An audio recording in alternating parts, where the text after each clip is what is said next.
সুপ্রিয় শিক্ষার্থী, police line school and college Rangpur.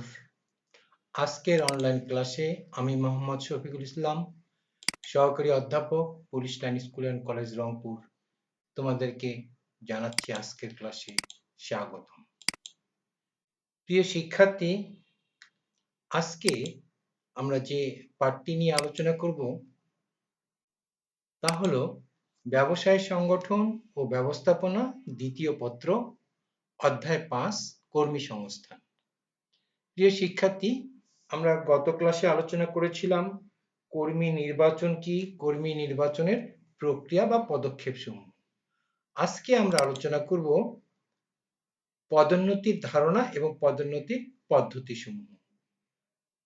সুপ্রিয় শিক্ষার্থী, আজকের পাঠ থেকে তোমরা যা শিখতে পারবে তা হলো পদোন্নতির ধারণা বা পদোন্নতি কাকে বলে, পদোন্নতি বলতে কি বোঝো, এগুলো তোমরা বলতে পারবে এবং লিখতে পারবে। প্রিয় শিক্ষার্থী, এছাড়াও 2 নাম্বার দেখো যে পদোন্নতির ভিত্তি সমূহ তোমরা বলতে পারবে বা পদোন্নতির পদ্ধতি সমূহ, অর্থাৎ কর্মীদেরকে কাজ করার ফলে, দীর্ঘদিন কাজ করার ফলে যে কর্মীর যে দক্ষতা বৃদ্ধি পায় তার আলোকে তাকে উচ্চতর পদে পদায়ন করা হয়, সেটাই হচ্ছে পদোন্নতি। এই ধারণাটা তোমরা বলতে পারবে এবং কোন কোন পদ্ধতিতে বা কোন কোন ধাপে বা কোন ভিত্তির উপর ভিত্তি করে কর্মীদেরকে পদোন্নতি দেওয়া হয় সে সম্পর্কে তোমরা বুঝতে পারবে এবং লিখতেও পারবে। তো প্রিয় শিক্ষার্থী, চলো আমরা মূল পাঠে যাই। মূল পাঠ দেখো, এখানে দুটো ছবি আছে। প্রথমে লেখা আছে পদোন্নতির ধারণা, ইংরেজিতে এটাকে বলা হয় প্রমোশন। এপাশে আরেকটা ছবি দেখতে পাচ্ছ তোমরা। এখানে দেখো যে একজন সামরিক কর্মকর্তাকে পদোন্নতি দেওয়া হয়েছে এবং তাকে পদোন্নতির ব্যাজ পরিয়ে দেওয়া হচ্ছে। তো প্রিয় শিক্ষার্থী, তাহলে আমরা একটু আলোচনা করে নিই পদোন্নতি কাকে বলে। পদোন্নতি বা পদোন্নয়ন বলতে কোনো কর্মীকে তার বর্তমান অসীম পদ থেকে উচ্চতর দায়িত্ব পদমর্যাদা সম্পন্ন পদে উন্নীত করাকে বোঝায়। দেখো এখানে এই চিত্রটাতেই সেই জিনিসটা ফুটে উঠেছে। একজন কর্মী, একজন পদস্থ কর্মকর্তা কি করেছে, তার অসীম সে যে পদে ছিল তার চাইতে উচ্চতর পদে বা উচ্চতর দায়িত্ব ও পদমর্যাদা সম্পন্ন পদে কি করা হচ্ছে, তাকে উন্নীত করা হচ্ছে। উন্নীত করার ফলে এই ব্যক্তির পদমর্যাদা কিন্তু বৃদ্ধি পাবে, অর্থাৎ সে যে পদে ছিল তার চাইতে উচ্চতর ধাপে সে এখন আসীন হচ্ছে। প্রিয় শিক্ষার্থী, বৃহদায়তন প্রতিষ্ঠান কর্মীদের পদোন্নতি প্রধানত মানব সম্পদ ব্যবস্থাপনার একটি গুরুত্বপূর্ণ কাজ হিসেবে বিবেচনা করা হয়। যে কোনো প্রতিষ্ঠানে, প্রিয় শিক্ষার্থী মনে রাখো, যে কোনো প্রতিষ্ঠানে পদোন্নয়ন কর্মীদের উত্তম কাজের পুরস্কার হিসেবে কি করা হয়, গণ্য করা হয়। অর্থাৎ কোনো কর্মী যদি তার দক্ষতা মেধা অনুযায়ী সে তার দায়িত্ব সঠিকভাবে পালন করে তখন তাকে কি করা হয়, পদোন্নতি দেওয়া হয়, তার চেয়ে উপরের ধাপে তাকে অসীন করা হয়। এতে কর্মীর মনোবল কি হয়, বৃদ্ধি পায়। কি বৃদ্ধি পায় প্রিয় শিক্ষার্থী, কর্মীর মনোবল বৃদ্ধি পায় এবং যোগ্যতা সম্পন্ন কর্মীদেরকে প্রতিষ্ঠানে ধরে রাখা যায়। প্রিয় শিক্ষার্থী মনে রাখো, এই যে পদোন্নতির ফলে কি হয়, কর্মীর কিন্তু কাজের প্রতি আরো আগ্রহ বৃদ্ধি পায়। পদোন্নতি শুধুমাত্র কর্মীর আর্থিক সুযোগ সুবিধায় বৃদ্ধি করে না, সেই সাথে কর্মীর দায়িত্ব, ক্ষমতা এবং মর্যাদা বৃদ্ধি করে। সেই সাথে অন্যান্য সুবিধাও কিন্তু সে সুবিধা প্রাপ্ত হয়। যদিও পদোন্নতি বলতে সাধারণত নিম্ন পদ হতে উচ্চ পদে উন্নয়নকে বোঝায়, কিন্তু অনেক ক্ষেত্রে একই সমান্তরালে কম গুরুত্বপূর্ণ পদ হতে কি করা হয়, অধিক গুরুত্বপূর্ণ পদে পদায়ন করা যেতে পারে। অনেক সময় কি করা হয় দেখো, যে কর্মীদেরকে পদোন্নতির ফলে কর্মীর দায়িত্ব কর্তৃত্ব বাড়লেও আর্থিক সুবিধা সাধারণত অনেক সময় বাড়ে না। একে কি বলা হয়? শুষ্ক পদোন্নতি। একে বলা হয় শুষ্ক পদোন্নতি বা ড্রাই প্রমোশন বলে। এটাকে বলা হয় শুষ্ক পদোন্নতি বা ইংরেজিতে এটাকে বলা হয় ড্রাই প্রমোশন। তো প্রিয় শিক্ষার্থী, এই চিত্রটি আলোচনা করে বা আমি যে কথাগুলো বললাম সেগুলো যদি আমরা এখন বিশ্লেষণ করে একটা জায়গায় আসি, তাহলে আমরা কি বলতে পারবো? যে প্রক্রিয়ায় একজন কর্মীকে তার স্বল্প দায়িত্ব ও সুযোগ সুবিধা সমৃদ্ধ পদ হতে কি বলা হচ্ছে তাহলে? যে একজন কর্মীকে তার স্বল্প দায়িত্ব ও সুযোগ সুবিধা সম্বলিত পদ হতে তুলনামূলকভাবে কি করা হয়? উচ্চতর দায়িত্ব, ধরে নেই ইনি মেজর ছিলেন, এখান থেকে তাকে কি করা হচ্ছে? লেফটেন্যান্ট পদে পদায়ন করা হচ্ছে। তাহলে তার কি হলো? পদমর্যাদা কিন্তু বৃদ্ধি পেল। তাহলে উচ্চতর দায়িত্ব, ক্ষমতা, মর্যাদা ও সুযোগ সুবিধা সম্পন্ন পদে অধিষ্ঠিত করা হয় তাকে পদোন্নতি বলে। তাহলে কি হচ্ছে? যে পদে তিনি ছিলেন তার চাইতে উচ্চতর পদে কি করা হয়? তাকে যখন দায়িত্ব, ক্ষমতা, মর্যাদা, সুযোগ সুবিধা প্রদান করা হয় তাকেই বলা হয় মূলত পদোন্নতি। পদোন্নতি হচ্ছে কর্মীর একটা মানসিক তৃপ্তির ব্যাপার। প্রিয় শিক্ষার্থী, মনে রাখো যে যে কোনো প্রতিষ্ঠানে কর্মীদেরকে যদি এক পদ থেকে অন্য পদে পদায়ন করা হয়, তখন কি হয়? স্বাভাবিকভাবে সে একটা নতুন কাজের সাথে পরিচিতি লাভ করে এবং তার কিন্তু কাজের প্রতি একটা আগ্রহ বৃদ্ধি পায়। তো প্রিয় শিক্ষার্থী, তাহলে তোমরা নিশ্চয়ই বুঝতে পারছো যে পদোন্নতি কাকে বলে।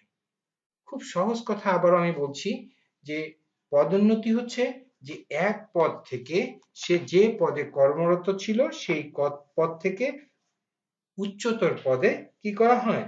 বা উচ্চতর দায়িত্ব ও পদমর্যাদা সম্পন্ন পদে উন্নীত করাকেই বলা হয় পদোন্নতি।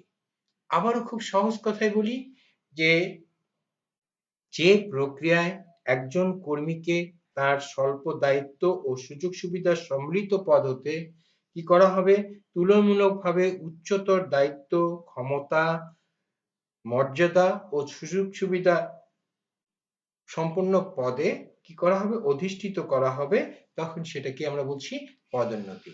তো প্রিয় শিক্ষার্থী, তাহলে এখান থেকে যদি তোমাকে বলা হয় যে পদোন্নতি কি, পদোন্নতি কাকে বলে, পদোন্নতি বলতে কি বোঝো, নিশ্চয়ই তোমরা এখন এটা সুন্দর করে বলতেও পারবে এবং লিখতেও পারবে।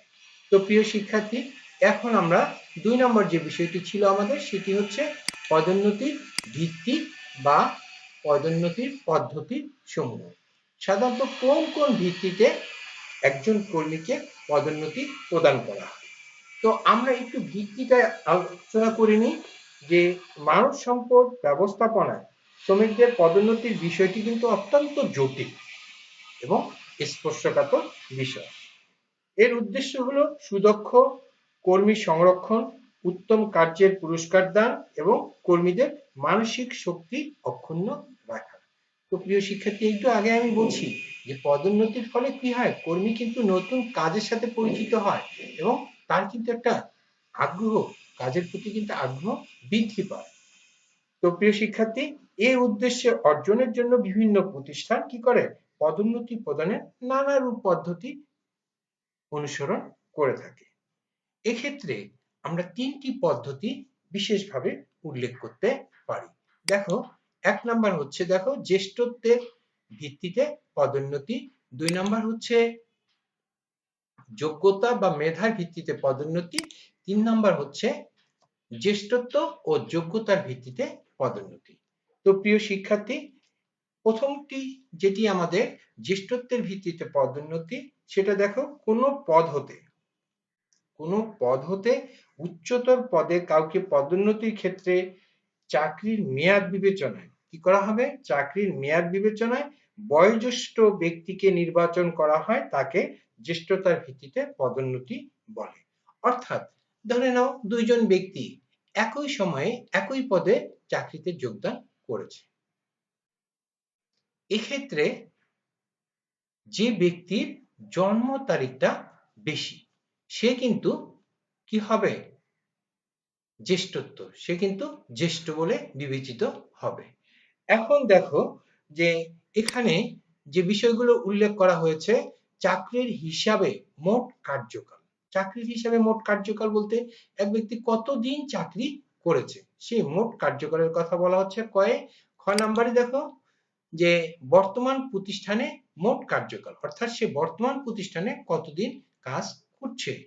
গ নাম্বারটি দেখো যে বর্তমান প্রতিষ্ঠানে বিশেষ পদে মোট কার্যকাল।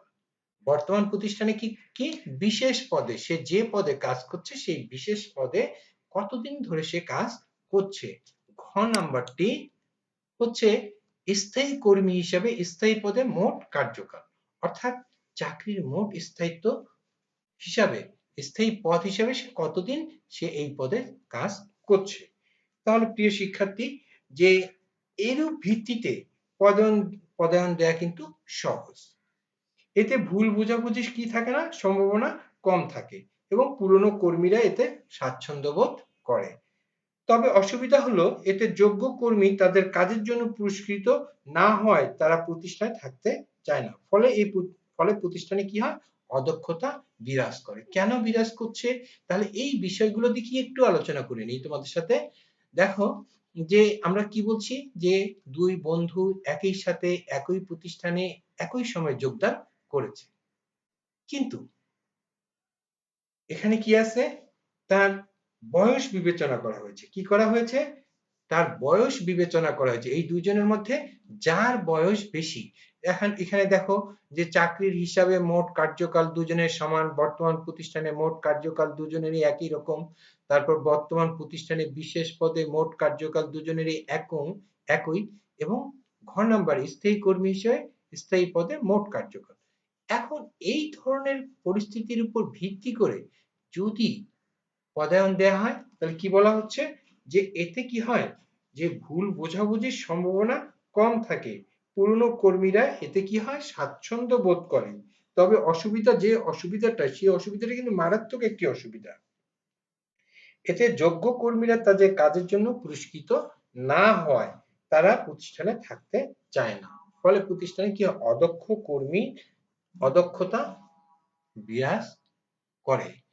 তাহলে এখানে কি করা হয়েছে, যে দুইজনের বয়স একই রকম, কিন্তু একজনের বয়স কি, দুইজনের চাকরির সবকিছু একই রকম, কিন্তু বয়সের ক্ষেত্রে একজনের ধরে নেই যে 30 বছর 1 মাস, আর একজনের 30 বছর 2 মাস। তাহলে 30 বছর 2 মাস যে ব্যক্তি তিনি কিন্তু জ্যেষ্ঠ, তাকে কিন্তু এখানে পদোন্নতি দেয়া হচ্ছে। এর ফলে যত যোগ্যতাই থাকুক না কেন, যার বয়স কম সে কিন্তু কি হচ্ছে, এই পদোন্নতির সুযোগটা গ্রহণ করতে পারছে না। ফলে এখানে কিন্তু তার একটা মানসিক বিপর্যয় ঘটে এবং সে কিন্তু প্রতিষ্ঠান অনেক সময় ত্যাগ করতেও পারে। তো প্রিয় শিক্ষার্থী, তাহলে বুঝতে পারছো জ্যেষ্ঠতার ভিত্তিতে পদোন্নতি কি, যে এখানে সবকিছুই বিবেচনা করা হবে, কিন্তু সবার আগে যে জিনিসটি কার্যকর ভূমিকা পালন করবে সেটি হচ্ছে বয়স। যার বয়স বেশি তিনি জ্যেষ্ঠ এবং তিনি কিন্তু পদোন্নতি প্রাপ্তির যোগ্য বলে বিবেচিত হয়ে থাকে। তারপরে দেখো যোগ্যতা বা মেধার ভিত্তিতে পদোন্নতি। যোগ্যতা এবং মেধার ভিত্তিতে এখানে দেখো পদোন্নতি পাওয়ার তালিকায় অন্তর্ভুক্ত ব্যক্তিদের মধ্যে অধিক যোগ্যতা কি করা হবে, পদোন্নতি যারা পাবে তাদের একটা তালিকা করা হবে। সেই তালিকা থেকে কি করা হবে, যে অধিকতর যোগ্যতা এবং মেধাসম্পন্ন ব্যক্তিকে নির্বাচন করলে যোগ্যতা বা মেধাভিত্তিক পদায়ন বা পদোন্নতি বলে।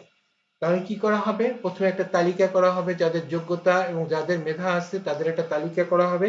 সেই তালিকা থেকে কি করা হবে, যাদেরকে পদোন্নতি দেওয়া হবে তারাই কিন্তু মেধাভিত্তিক পদোন্নতি প্রাপ্ত, বা এটাকে বলা হয় মেধাভিত্তিক পদোন্নতি। এই পদ্ধতি তুলনামূলকভাবে জটিল হলেও, এই পদ্ধতি প্রিয় শিক্ষার্থী মনে রাখো, এই পদ্ধতি তুলনামূলক জটিল হলেও যোগ্যতা সম্পন্ন কর্মীরা এতে উৎসাহিত হয়, অর্থাৎ যাদের যোগ্যতা আছে তারাই কিন্তু উৎসাহিত হয় এবং কম যোগ্যতার সম্পন্ন কর্মীরা নিজ যোগ্যতা অর্জনে সশস্ত হয়। এখন দেখো এখানে বলছিলাম বয়স, এখন বলছিলাম দুই বন্ধু একই সাথে যোগদান করেছে, কিন্তু ধরেন এই ক এর বয়স কম ছিল একটু, খ এর বয়স একটু বেশি ছিল, কিন্তু ক এর যোগ্যতা ছিল, মেধা ছিল, দক্ষতা ছিল, কিন্তু সে বয়সের দিক থেকে কম হয়, সে কিন্তু এই যে ১ নাম্বার যে ভিত্তিটা ছিল জ্যেষ্ঠত্বের ভিত্তিতে, সেখানে কিন্তু সে কিন্তু পদোন্নতি পায়নি। কিন্তু এখানে সে কিন্তু যোগ্যতা এবং মেধা ভিত্তিতে যদি পদোন্নতি প্রদান করা হতো, তাহলে কিন্তু সবার আগে সে কিন্তু পদোন্নতি পেত। এখন দেখো যে কোন কোন বিষয় এখানে বিবেচনা করা হয়। আনুষ্ঠানিক শিক্ষা, অর্থাৎ শিক্ষাগত যোগ্যতা মাপকাঠি একটি হিসাবে চিহ্নিত করা হয়ে থাকে। তারপর হচ্ছে দেখো খ নাম্বার ব্যবহারিক শিক্ষা ও অভিজ্ঞতা, গ নাম্বার প্রশিক্ষণের ধরন এবং সময়কাল, ঘ নাম্বার স্থায়ী পদে থাকাকালীন কার্যকাল এবং অবদান, এবং নাম্বার চাকরি অবস্থায় সংগৃহীত ব্যক্তিগত রিপোর্ট। তাহলে দেখো যে এখানে শিক্ষাগত যোগ্যতা, সে যে কাজ করছে সেই কাজের হচ্ছে বাস্তব অভিজ্ঞতা, এবং সে যে কাজ করছে সেই কাজের উপর যদি প্রশিক্ষণ গ্রহণ করে থাকে, সেই প্রশিক্ষণের ধরনটা কিরকম ছিল, এবং প্রশিক্ষণ কতদিনের সে প্রশিক্ষণ গ্রহণ করেছিল।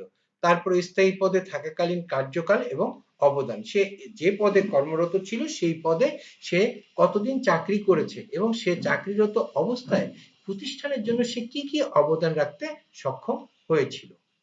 তারপরে দেখো চাকরি অবস্থায় সংগৃহীত ব্যক্তিগত রিপোর্ট, অর্থাৎ তার সম্পর্কে বিভিন্ন ধরনের যে ব্যক্তিগত মাসিক, বাৎসরিক যে গোপনীয় প্রতিবেদনগুলো আছে, সেই গোপনীয় প্রতিবেদনগুলো যাচাই বাছাই করে কি করা হবে, যাদের এই যাচাই বাছাই এই বিষয়গুলোর উপর যাচাই বাছাই করে যাদেরকে যোগ্য এবং মেধা যাদের আছে তাদের একটা তালিকা করা হবে, এবং সেখান থেকে কি করা হবে, তাদেরকে পদায়ন বা পদোন্নতি করা হবে।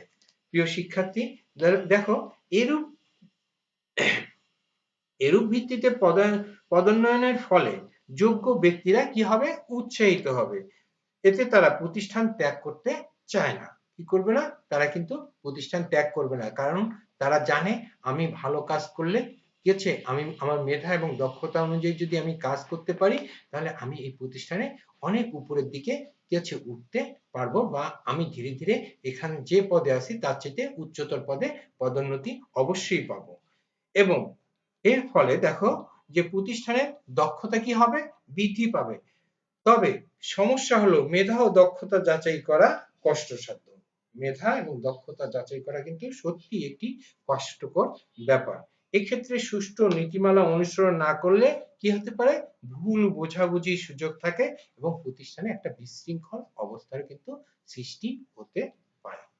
তো প্রিয় শিক্ষার্থী, আমরা ১ নাম্বার বিষয়টি পড়লাম, দেখো যে জ্যেষ্ঠত্বের ভিত্তিতে পদোন্নতি, ২ নাম্বার বললাম যোগ্যতা ও মেধার ভিত্তিতে পদোন্নতি। এবার আমরা আসবো, আলোচনা করব জ্যেষ্ঠত্ব ও যোগ্যতার ভিত্তিতে পদোন্নতি। তাহলে এখন কি করা হবে, যাদের বয়স বেশি এবং যোগ্যতা আছে, এই দুটোর সমন্বয়ে কি করা হবে, তৃতীয় পদ্ধতি বা ৩ নাম্বার ভিত্তিটি প্রয়োগ করা যেতে পারে। এটাকে বলা হয় জ্যেষ্ঠত্ব ও যোগ্যতা ভিত্তিতে পদোন্নতি। যোগ্য ব্যক্তি বাছাইকালে প্রতিষ্ঠানের সম্ভাব্য ব্যক্তিদের মধ্যে থেকে কি করা হবে, ব্যক্তির চাকরিকাল ও যোগ্যতা উভয় বিষয়টিকে বিবেচনায় নিয়ে কি করা হবে, পদোন্নতি প্রদান করা হবে। আর এই পদোন্নতিকেই বলা হয় জ্যেষ্ঠত্ব ও যোগ্যতা ভিত্তিক পদোন্নতি। জ্যেষ্ঠত্ব ভিত্তিক ও যোগ্যতা ভিত্তিক এই দুটি পদ্ধতির অসুবিধা, দুর্বলতা দূর করার জন্য কি করা হয়, দুর্বলতা দূর করে সার্বিক সুবিধা অর্জন করার জন্য কি করে প্রতিষ্ঠানগুলো, উভয় পদ্ধতির সংমিশ্রণে বর্তমানকালে অনেক প্রতিষ্ঠানে এ ধরনের পদোন্নতি পদ্ধতি অনুসরণ করা হয়। অর্থাৎ এটা করলেও কর্মীর মধ্যে অসন্তোষ বৃদ্ধি পায়, এটা করলেও কি হয়, কর্মীরা কি হচ্ছে, কর্মীর মধ্যে অনেক সময় ভুল বোঝাবুঝি সৃষ্টি হতে পারে। এখন এই দুটোর সমন্বয়ে সাধারণত কি করা হচ্ছে, তাহলে যোগ্যতাও দেখা হচ্ছে, জ্যেষ্ঠতাও দেখা হচ্ছে। এর ফলে কর্মীদের মধ্যে কিন্তু আর কোনো ধরনের অসন্তোষ, বিশৃঙ্খলা কোনো কিছুই লক্ষ্য করা যাবে না। তো প্রিয় শিক্ষার্থী, দেখো এতে পদোন্নতির ক্ষেত্রে জ্যেষ্ঠত্ব এবং যোগ্যতা উভয়কে আলাদা আলাদা গুরুত্ব প্রদান করে। তার ফলে কর্মীকে নির্বাচন করা হয়ে থাকে এবং তার ফলে কর্মীকে নির্বাচন করা হয়ে থাকে। এতে পুরাতন কর্মীদের যেমনি ধরে রাখা যায়, অপরপক্ষে যোগ্যতা সম্পন্ন কর্মীরাও সন্তুষ্ট থাকে। এরূপ পদ্ধতিতে পদোন্নতি প্রদানও অনেকটা কষ্টকর। অর্থাৎ যে কোনো ভাবেই পদোন্নতি দেয়া হোক না কেন, এটা শতভাগ যে নিশ্চিত হবে, যে শতভাগ সঠিক হবে এমনটা কিন্তু বলা যায় না। কিন্তু তারপরেও প্রতিটি প্রতিষ্ঠান চায় যে তার নতুন এবং পুরাতন উভয় ধরনের কর্মী যাতে এই পদোন্নতির ক্ষেত্রে সন্তুষ্ট থাকে এবং তারা যেন প্রতিষ্ঠানের প্রতি অনুগত্যশীল হয় বা অনুগতশীল হয়। তা না হলে প্রতিষ্ঠান তার কাঙ্ক্ষিত লক্ষ্য অর্জন করতে পারবে না। কারণ প্রতিষ্ঠানের মূল উদ্দেশ্যই হচ্ছে প্রতিষ্ঠানের সফলতা অর্জন করা। আর এই সফলতা অর্জন করতে গেলে তাদেরকে কি করতে হয়? কর্মীকে ধরে রাখতে হয়। আর এই কর্মীকে ধরে রাখতে গেলেই কর্মীর মনোভাব অনুযায়ী যখন যে জায়গায় যে ধরনের পদোন্নতি ভিত্তি প্রয়োগ করা উচিত, মূলত তারা সেটাই করে থাকে, যাতে কর্মীদের মধ্যে কোনো ধরনের বিশৃঙ্খলা তৈরি না হয়। তো প্রিয় শিক্ষার্থী, তাহলে তোমরা এখন বুঝতে পারছো যে পদোন্নতির ভিত্তি কয়টি। কোশ্চেন থাকতে পারে, এমসিকিউ কোশ্চেন থাকতে পারে যে পদোন্নতির ভিত্তি কয়টি, একটি, দুইটি, তিনটি, চারটি। তাহলে আমরা কোনটা লিখবো? যে তিনটি। এই টিক চিহ্ন আমরা তিনে দেব। তাহলে আবার বলা হচ্ছে জ্যেষ্ঠতার ভিত্তিতে পদোন্নতি, পদোন্নতি প্রদানের কত নম্বর ভিত্তি বা কোন ভিত্তি। আবার এরকম ভাবে যেমন আমরা বলছি দুই বন্ধু একসাথে চাকরিতে জয়েন করেছে, এখন এই ধরনের গল্প দিয়েই কিন্তু মূলত কি হতে পারে, আমাদের উদ্দীপক তৈরি হতে পারে। আর এই উদ্দীপকের ভিত্তিতেই কি হবে, আমাদের কিন্তু এখান থেকে এই তিনটা পদ্ধতির যে কোনো একটি পদ্ধতি কিন্তু আমাদের প্রয়োগ করতে হবে। অর্থাৎ গল্পটি আমাকে বলে দিবে যে এটা জ্যেষ্ঠতার ভিত্তিতে পদোন্নতি দেওয়া হয়েছিল, না যোগ্যতার ভিত্তিতে, না জ্যেষ্ঠত্ব যোগ্যতার ভিত্তিতে পদোন্নতি দেওয়া হয়েছিল। তো প্রিয় শিক্ষার্থী, তাহলে তোমাদেরকে এই ধরনের যদি সৃজনশীল কোশ্চেন আসে এই চ্যাপ্টার থেকে, সাধারণত অনেক সময় হয়েও থাকে, তাহলে তোমাদেরকে এটা খুব ভালো করে পড়ে নিতে হবে, খুব ভালো করে পড়ে নিতে হবে, যাতে তোমরা সহজেই বুঝতে পারো এবং সেই কোশ্চেনগুলোর অ্যান্সার সহজেই করতে পারো। তো প্রিয় শিক্ষার্থী, সেই জন্যই তোমাদের আজকে এই লিসনের উপর বা এই পাঠটির উপর বাড়ির কাজ থাকছে। বাড়ির কাজগুলো একটু দেখে নাও তোমরা, যে পদোন্নতি বলতে কি বোঝো। ১ নম্বর কোশ্চেন, পদোন্নতি বলতে কি বোঝো বা পদোন্নতি কাকে বলে, পদোন্নতি কাকে বলে বা পদোন্নতি কি। ২ নম্বর, পদোন্নতির পদ্ধতিসমূহ বিশ্লেষণ করো। অর্থাৎ আমি যেভাবে ৩টি পদোন্নতির পদ্ধতি বা ভিত্তি বিশ্লেষণ করলাম, সেই পদোন্নতির ভিত্তিগুলো তোমরা একটু সুন্দর করে বই থেকে সুন্দর করে পড়ে নিবা, তাহলে দেখবা খুব সহজেই মনে থাকবে এবং তোমরা সহজে ভালো করে অ্যান্সার গুলো কিন্তু করতে পারবে। তো প্রিয় শিক্ষার্থী, আজকের ক্লাস এ পর্যন্তই। আগামী ক্লাসে আবার দেখা হবে, আবার কথা হবে। কিন্তু আগামী ক্লাসে আমরা যে বিষয়টি নিয়ে আলোচনা করব সেটি হচ্ছে প্রশিক্ষণ। আমরা আগামী ক্লাসে প্রশিক্ষণ নিয়ে আলোচনা করব। তো প্রিয় শিক্ষার্থী, তোমাদের সবাইকে অনেক অনেক শুভেচ্ছা, অনেক অনেক ধন্যবাদ জানিয়ে আজকের ক্লাস এখানেই শেষ করছি। তোমরা সবাই সুস্থ থাকো, সুন্দর থাকো। আগামী ক্লাসে আবার দেখা হবে, আবার কথা হবে। ধন্যবাদ।